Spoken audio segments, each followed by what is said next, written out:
Lalu ini orang tua ibu yang sangat dicintai itu kan, yang begitu hebat jasanya, masa dikatahlilin cuma la ilaha illallah 3 kali, itu kan, cuma la ilaha illallah 3 kali gitu kan. Akhirnya cerita,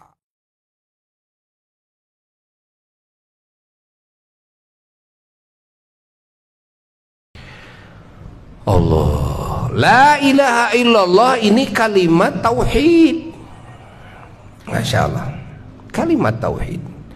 Maka kalimat la ilaha illallah dicintai oleh Allah, dicintai oleh semua para nabinya Allah, dicintai oleh semua para walinya Allah, para ulama, para syuhada, para solehin, dan mukminin mukminat, muslimin muslimat.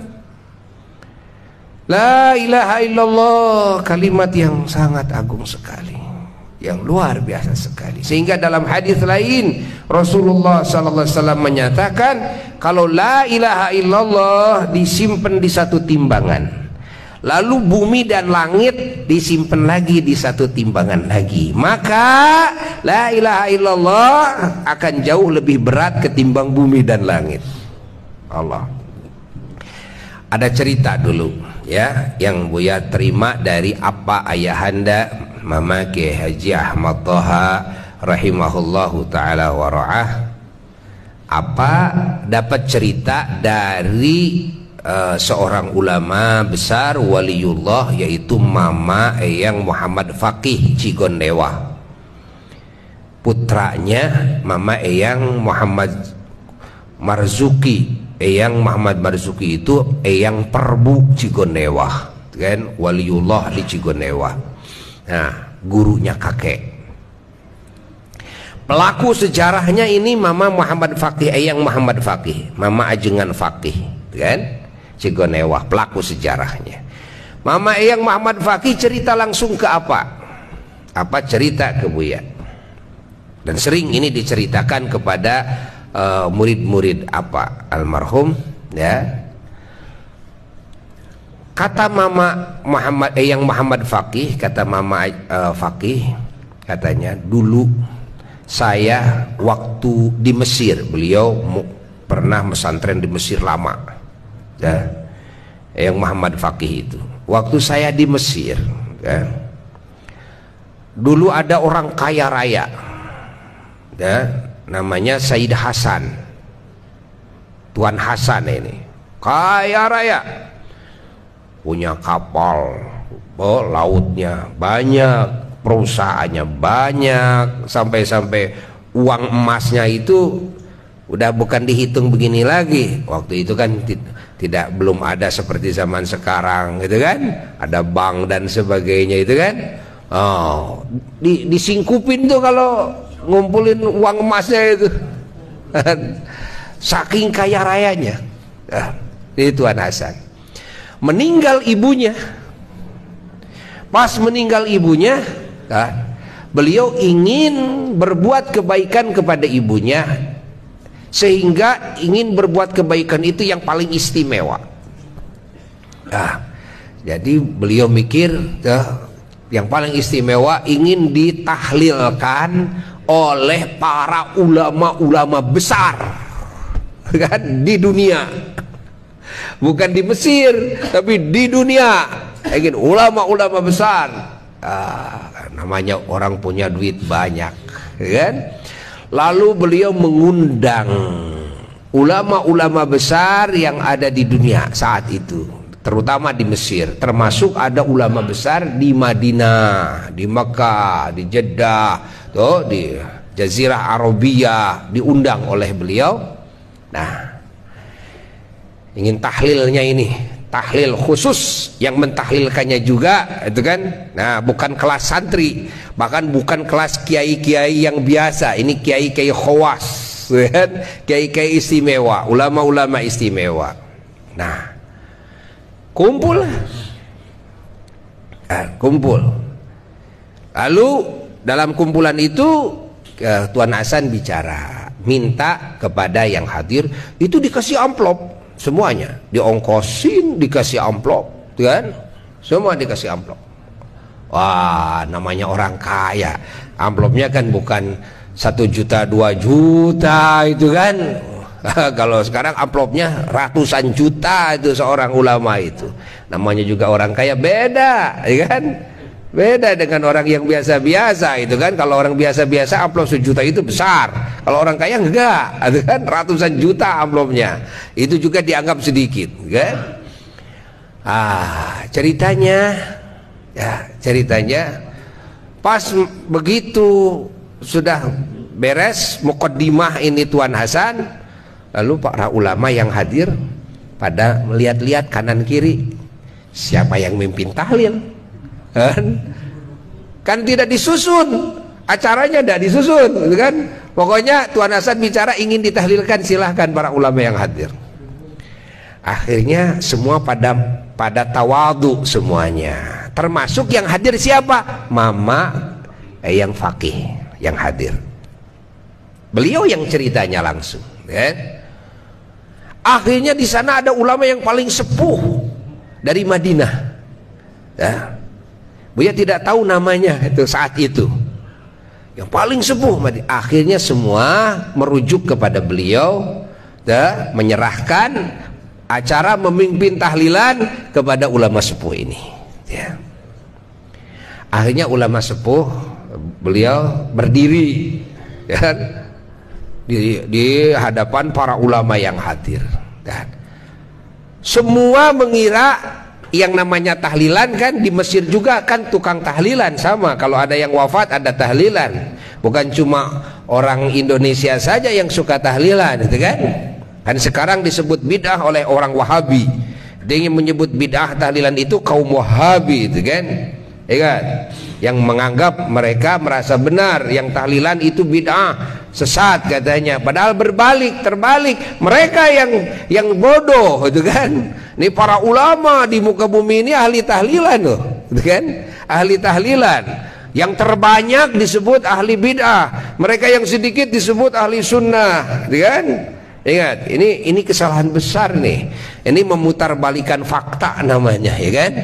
Nah, itu kaum Wahabi yang membid'ah-bid'ahkan maulid, yang bid'ah-bid'ahkan tahlilan, yang menganggap syirik tawasulan, itu pendapat Wahabi. Wahabi itu bukan produk ulama Indonesia, tapi dulu ada kan di Riyadh, Saudi Arabia, kan? Pertama yang mencetuskan pemikiran kewahabian itu yaitu Muhammad bin Abdul Wahhab, dan Muhammad bin Abdul Wahhab. Ayahnya Abdul Wahhab ahli sunnah wal jamaah, yaitu tukang tahlil, tukang tawasul ayahnya, tapi dia mengkafirkan ayahnya. Saudaranya ulama besar, saudaranya ini saudara Muhammad ini ulama besar ahli sunnah wal jamaah, ya dikafirkan juga. Saudara sendiri, saudara sekandung. Dia melahirkan faham baru yang mengatasnamakan Quran hadis, padahal dia itu tidak menguasai kepada ilmu Quran dan ilmu hadis, ya, secara lengkap. Sehingga lahirlah pemahaman-pemahaman yang nyeleneh, ya kan? Memusyrik-musyrikan tawasul, memusyrik-musyrikan yang jarah ke kubur, memusyrik-musyrikan yang minta tolong, ya kan? Kepada wali umpamanya, dianggapnya musyrik. Nah, ini paham Wahabi, bukan benar, justru mereka salah, ya kan? Yang membid'ah-bid'ahkan maulid Nabi, Rajaban, membid'ah-bid'ahkan apa lagi? Tahlilan, gitu kan, haulan, gitu kan, ini dibidah-bidahkan, bidah dolalah, sesat dianggapnya, dan dianggapnya ahli neraka. Nah, ini kaum Wahabi namanya. Dulu banyak ulama-ulama ahli sunnah wal jamaah yang dikisos, dibunuh oleh mereka, karena dianggap oleh mereka ini sudah musyrik, halal darahnya, dibunuh dulu itu. Di Saudi dulu, di zaman dulu, kira-kira ya 250 tahunan dari sekarang lah, 250 tahun kurang lebih dulu. Nah, adapun ulama-ulama dan umat Islam di muka bumi ini ahli tawasulan semua, kan? Ahli mengagungkan maulid Nabi semua, ahli apalagi ya, tahlilan semua ahli tahlilan. Nah, kita harus tahu aliran mana ini yang membidah-bidahkan, kita harus tahu ya. Jangan sampai kita dengar di radio kan, ada tuh radio Roja namanya, ada TV As-Sunnah namanya, itu cuma nama doang. Ada namanya As-Salafi ya, As-Salafi itu cuma nama doang, padahal bertolak belakang dengan salaf, bertolak belakang dengan sunnah, dengan bertolak belakang ini kan. Nah, lalu justru pemikiran mereka itulah yang merupakan hakikat bid'ah ya, yang dengan pemikiran mereka itu terjadilah peperangan di Yaman ya, karena itulah pemikiran mereka itu. Peperangan di mana lagi? Di Syria ya, terjadilah itu kan, pertikaian, peperangan, permusuhan antara umat Islam dan umat Islam. Itu pemikiran itu lahir, itu kan, yang namanya ISIS ya, itu dari situ lahirnya, karena menganggap pokoknya yang tawasul musyrik, kalau musyrik sikat gitu kan, habisi itu kan. Nah, kalau sudah punya kekuasaan, punya senjata, ini pasti akan menghabisi nih, itu kan. Dan ini sejarah tetap terus mengiang, berapa ratus ulama yang dibunuh, gitu kan? Karena apa? Karena dianggapnya musyrik. Dasarnya karena tawasulan Allah. Nah, lalu cerita yang tadi, ini ulama yang dari Madinah yang memimpin tahlil, berdiri, dikira oleh semua ulama yang hadir biasa mau ila hadratin Nabi Mustafa, yang biasa kayak kita lah gitu kan, tahlilan. Enggak, beliau berdiri langsung kan, qulu, ucapkan oleh kalian semua, la ilaha illallah. Lalu semua baca la ilaha illallah, la ilaha illallah, la ilaha illallah. 3 kali semua ngikuti beliau baca la ilaha illallah. Setelah itu selesai acara. Ini Tuan Hasan ini ya, cek urang mana tepuguh itu tahlil itu kan. Kenapa tahlil begini gitu kan? Cuma la ilaha illallah baca berapa kali? Ya kali. Akhirnya karena Tuan Hasan nggak berani di hadapan para ulama, ya sudah nggak ada komen-komen ya kan, ya sudah selesai, makan pulang.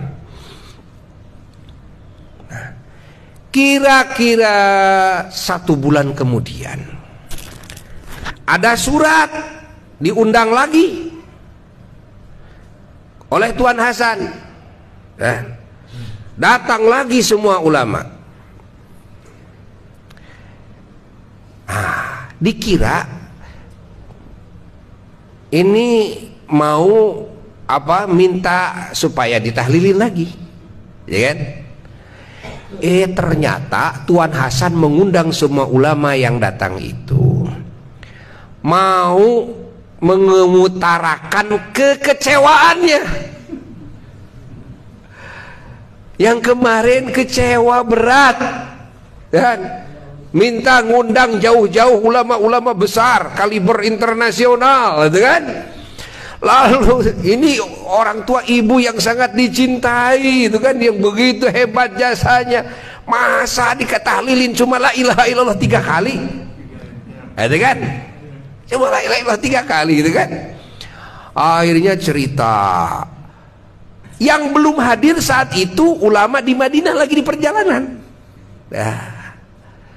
Semua menjawab, kata para ulama, Tuan, saya ini kan makmum, semuanya ini makmum, kan? Sementara imamnya adalah ulama yang dari Madinah. Kalau makmum ya gimana imam saja, karena imamnya ngajak baca la ilaha illallah 3 kali, ya wis baca la ilaha illallah 3 kali selesai. Nah, jadi saya tidak bisa menjawab, ya. Kekecewaan Tuan, nanti tunggu ulama yang dari Madinah. Tidak lama kemudian datanglah ulama yang dari Madinah itu yang memimpin. Lalu Tuan Hasan mengulang lagi kalimat kekecewaannya, ya. Semuanya ingin tahu gimana jawaban ini ulama ini. Kira-kira jawabannya gimana ketika Tuan Hasan seorang yang kaya raya ini, ya, mengutarakan kekecewaannya. Ini gimana mau jawabnya ini, gitu kan? Subhanallah, jawaban yang tidak pernah disangka oleh siapapun.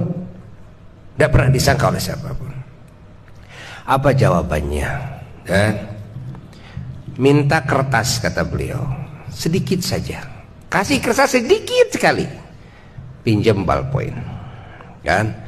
Lalu beliau menuliskan la ilaha illallah 1, ya. Tidak dikasih harokat, tidak fathah, tidak domah, tidak dikasih harokat. Subhanallah, la ilaha illallah 1 kali. Kertasnya hanya sedikit sekali, sedikit, hanya cukup untuk menuliskan la ilaha illallah 1. Lalu kata beliau, mari Tuan Hasan, mari semuanya, ya, kita pindah. Saya tunjukkan kepada saya di sini ada timbangan gak yang besar, ya. Buat apa? Saya mau menimbang la ilaha illallah ini 1, saya mau timbang. Karena Rasulullah SAW sudah bersabda, kalau la ilaha illallah ditaruh di timbangan sebelahnya, lalu bumi dan langit semuanya ditaruh di sebelahnya lagi, la ilaha illallah akan mengalahkan beratnya bumi dan langit. Kita buktikan sekarang. Wah, orang takjub semua, nggak dipakai dalil Quran hadis lagi nih, mau buktiin nih. Ada timbangan besar.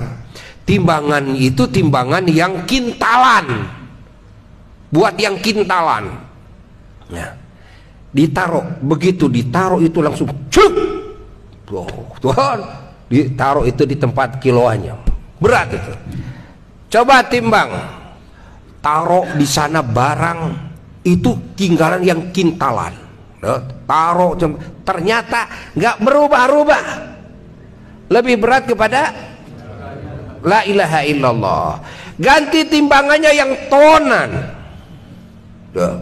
Ganti yang tonan, ya. Begitu ditaruh la ilaha illallah di timbangannya yang tonan, ditimbang yang tonannya itu, ya, tetap masih berat kepada yang la ilaha illallah. Hanya kertas, satu sobekan kertas, istilah orang Sunda, sacuwir kertas. Silahkan timbang lagi di timbangan yang ratusan ton. Wah. Timbang di timbangan yang ini membuktikan benarnya sabda Rasulullah Sallallahu alaihi wasallam. Ditaruh timbangan yang ratusan ton, ditimbang dengan barang yang ratusan ton, masih berat kepada la ilaha illallah. Nggak ada lagi timbangan di sana kecuali timbangan yang paling besar yang ada ratusan ton itu. Allah, kan? Nah, kata itu ulama dari Madinah, wahai Tuan Hasan, saya datang ke sini diundang oleh kamu, saya tidak diongkosi oleh kamu. Beliau masukkan tangannya ke dalam sakunya, lalu mengeluarkan amplop yang masih tersegel. Allah. Itu amplop dilemparin ke Tuan Hasan.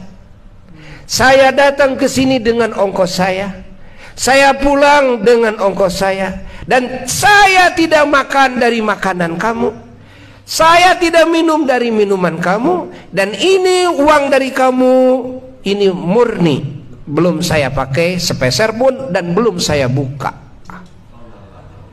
Taunya udah tahu itu apa yang akan terjadi. Kayaknya semua ulama yang hadir udah habis. Kan? Dilemparin saja. Tapi kata itu ulama, saya mau ngambil lagi la ilaha illallah yang saya ucapkan 3 kali yang sudah saya hadiahkan kepada ibumu. Nangis itu Tuan Hasan, sejadi-jadinya nangis. Allah, semua terharu yang hadir ulama, terharu semuanya. Bagaimana tidak terharu kalau bisa dibuktikan seperti itu? Apa yang akan datang ke alam kubur seseorang? Coba kira-kira jadi apa kalau satu la ilaha illallah lalu dikasih pahala oleh Allah, yang mana la ilaha illallah kalau ditimbang dengan bumi dan langit masih beratan la ilaha illallah, dibuktikan oleh orang yang bisa membuktikannya seperti itu. Nangis itu Tuan Hasan, bertobat Tuan Hasan, bertobat Tuan Hasan dari buruk sangkanya kepada ulama, dari buruk sangkanya. Nangis. Akhirnya ulama tersebut memaafkannya, lalu ulama tersebut pulang tanpa melirik lagi kepada amplop itu yang sudah dilemparkan. Allah, ini kejadian nyata dialami oleh seorang ulama besar di Indonesia, di Cigonewah, Bandung, yaitu Mama Yang Fakih. Allah, yang pesantren di Mesir lama, Masya Allah. Ini kejadian nyata ya, maka kita harus percaya bahwa menghadiahkan Fatihah, menghadiahkan sampai kepada ahli kubur, sampai loh kepada ahli kubur kalau dibuktikan seperti itu. Cuma kita orang tidak bisa membuktikan seperti halnya para wali-wali Allah, ya kan? Yang penting kita percaya, karena ilmu ya tidak akan bisa menyamai ilmunya para wali, apalagi Nabi.